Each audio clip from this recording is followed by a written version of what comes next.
What's up nerds, my name is Abdul Nafi and welcome back to a brand new video.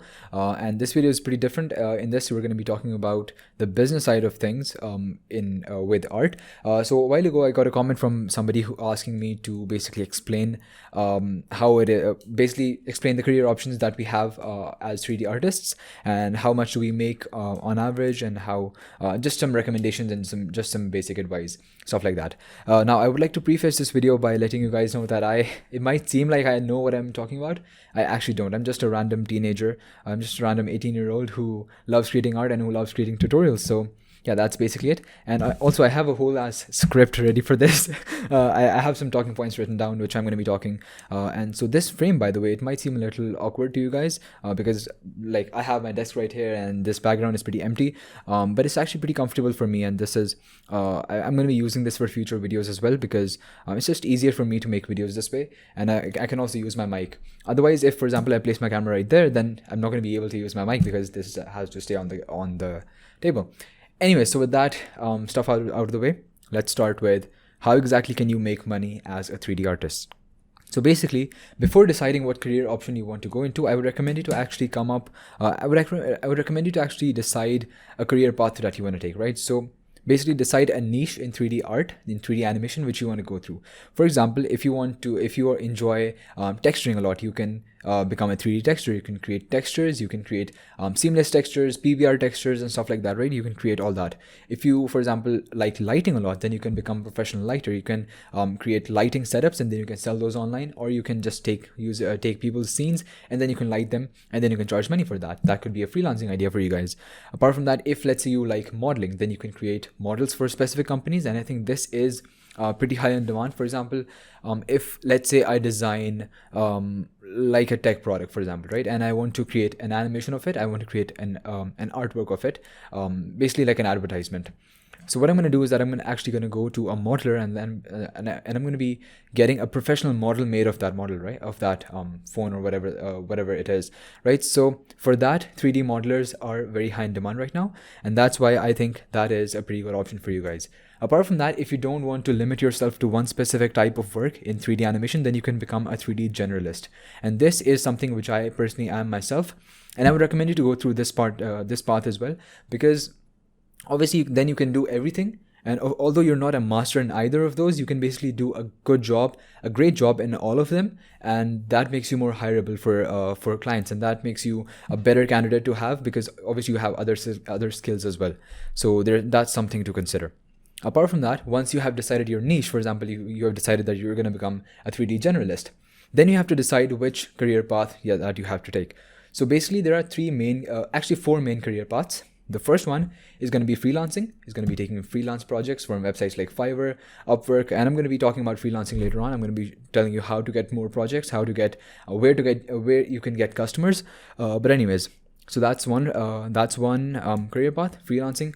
Apart from that, we also have the second career path, which I personally love, and that's my main source of income. That is teaching and making online courses. Now, these courses can be either online or they can be physical courses, and then I'm going to be talking about both of those in detail later on.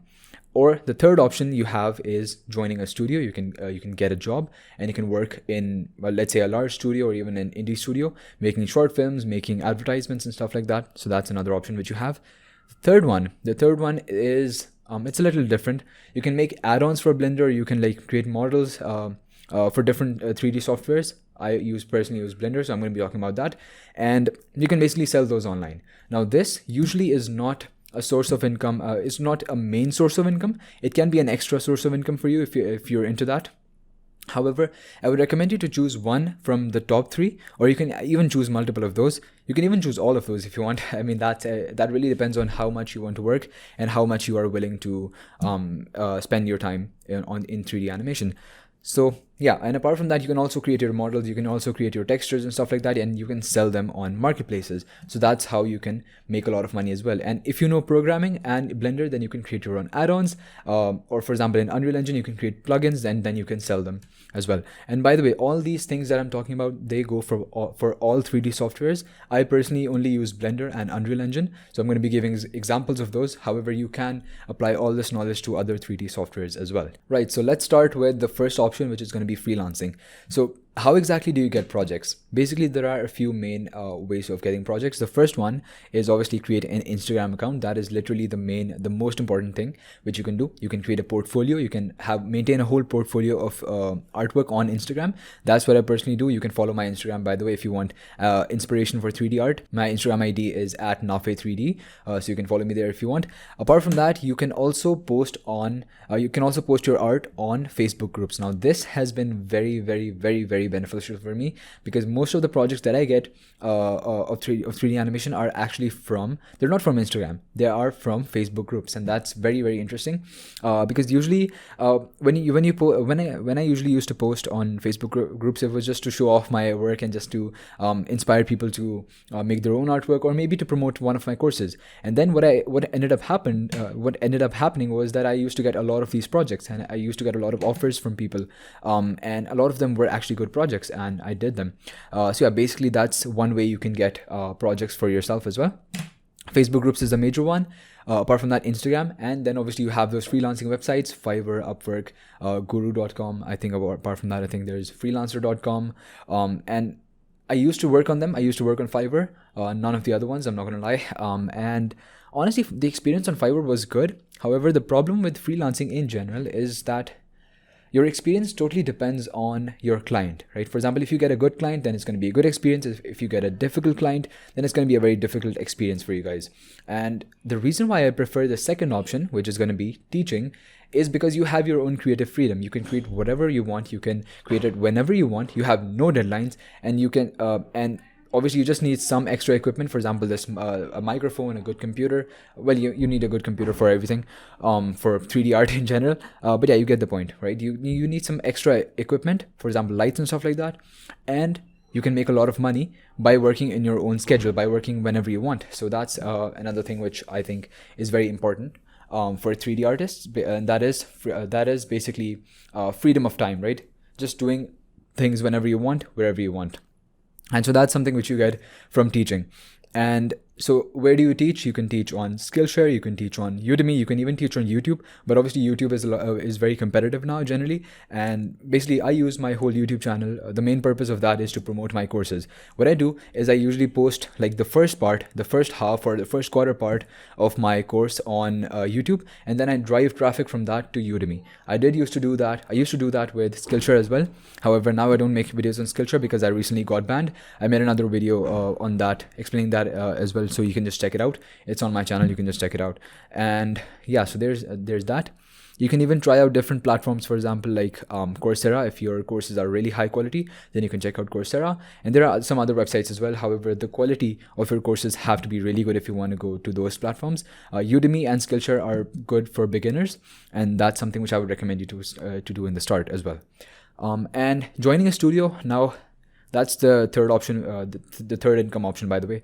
I'm not going to talk about that much, because honestly, I'm just an 18-year-old. I don't really have that much experience in working for a studio, because I have never worked for anyone.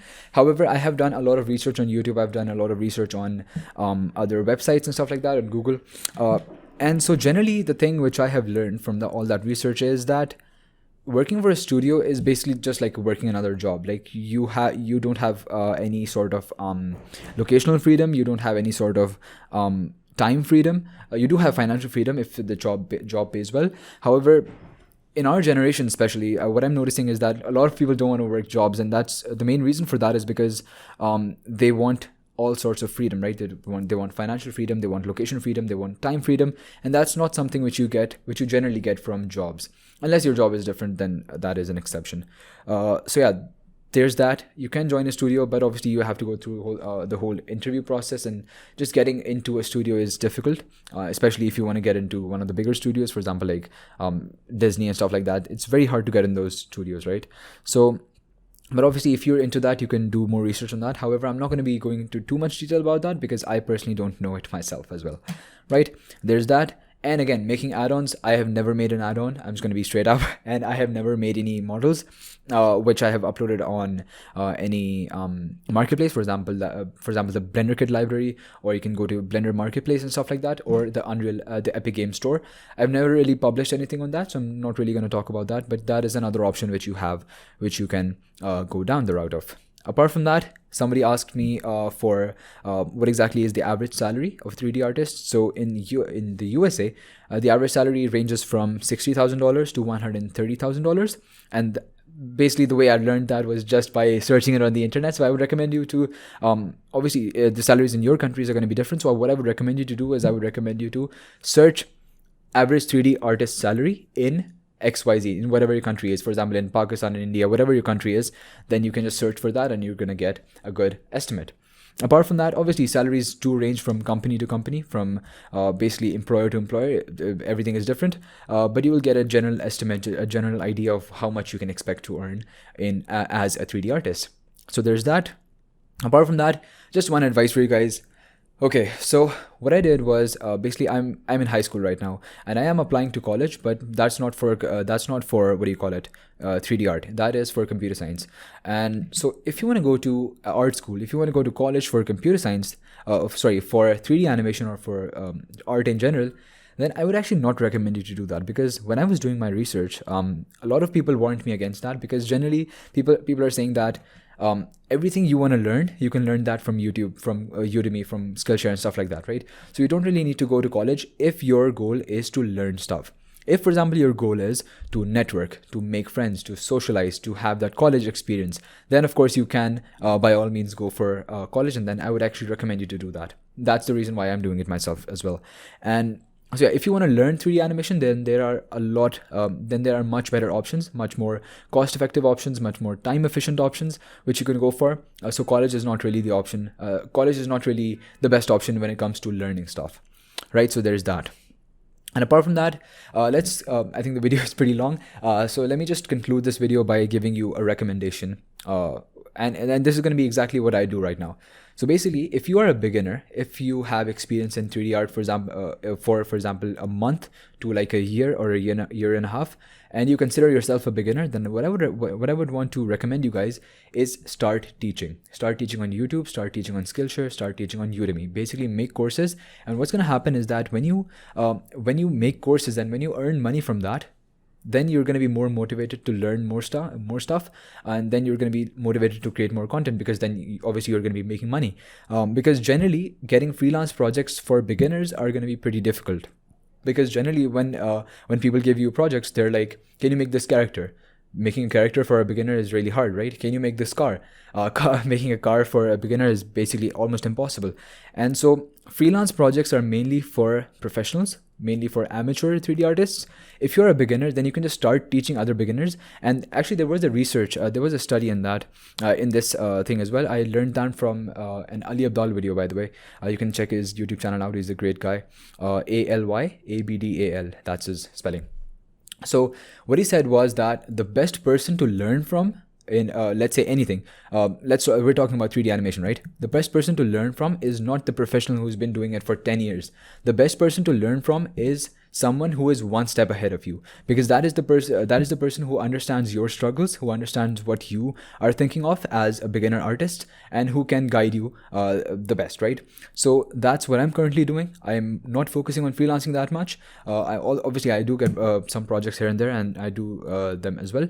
However, my main focus right now is on making courses. It was on Udemy and Skillshare, but then I got banned on Skillshare, so now it's just Udemy. So that's something which I would recommend you to do as well. Just start teaching others, start helping out others. Make sure that your courses are actually helpful. Don't make crappy content, because there's a lot of crappy content out there, and you don't want to be one of those YouTubers who just make out random content.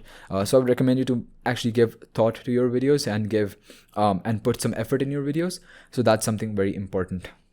Apart from that, so that's basically it, guys, and I really hope you enjoyed this one. I really hope you learned something out of it.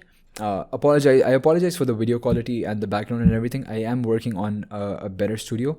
I'm trying to improve my studio and make a better setup, but right now this was just a very comfortable setup for me to record this video, so I did that, and I really hope you enjoyed it. I really hope you learned something new. I'm repeating myself. And that's basically it. Be sure to give this video a like, be sure to subscribe to my channel, and be sure to check out my courses if you want to learn 3D animation in Unreal Engine and Blender 3D. Apart from that, yeah guys, that's basically it. I'll see you in the next one. Goodbye. Shit.